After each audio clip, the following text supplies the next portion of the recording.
She was the first, and she refused to bow. Once, in a land not so different from ours, there was a village hidden between tall mountains and deep forests. The people of this village lived simple lives, following the same rules their ancestors had set for them long ago. No one questioned these rules. No one dared to. But among them was a girl named Liora. She was not like the others. From the time she was small, she asked questions. Too many questions. Why do we do things this way? Who decided this was the only path? The elders would frown and tell her to be quiet. Tradition is tradition, they said. It keeps us safe. Liora never believed that. She saw how the rules kept people small, especially women. Girls were not allowed to learn to read. They could not speak in meetings. They were told to bow their heads and obey. But Liora refused. One day the village faced a terrible drought. The crops withered, the river dried, and hunger crept into every home. The elders gathered, as they always did, to discuss what should be done. Only men were allowed in these meetings. Only their voices were heard. Liora stood outside the meeting hall, listening. The elders argued for hours, but found no solution. She knew she could help. She had studied the old books in secret, learning about the land, the seasons, and the hidden wells deep beneath the earth. But when she stepped forward to speak, the men laughed. "Go home, girl," they said. "This is not your place."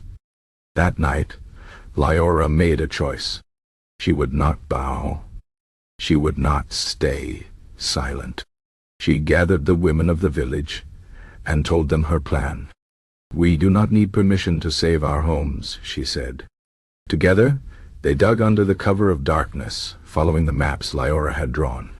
And there, deep below the dry earth, they found water, cold, clear, and enough for everyone. When the sun rose, the village awoke to the sound of rushing water. The men stared in disbelief. The elders demanded to know who had done this. Liora stepped forward, her hands dirty from the work, her back straight. "I did," she said. "And I did it because you refused to listen." For a moment, there was silence. Then whispers. Then anger. The elders declared she had broken the sacred laws. She must be punished. But something unexpected happened. The women of the village stood beside her. "If she goes, we go," they said. The men hesitated. Without the women, there would be no food, no children, no future.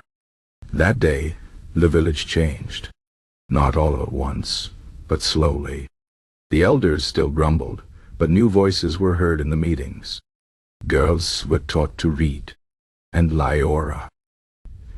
She became the first woman to sit among the leaders. Not because she asked for permission, but because she refused to bow. Years later, when travelers passed through the village, they heard stories of the girl who brought water to the land. But the people who lived there knew the truth. The water was important, yes. But what truly saved them was courage.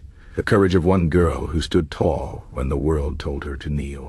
And so, when the children of the village asked, "Why do we do things this way now?" the answer was simple. Because someone once refused to accept the way things were, and that changed everything. The end.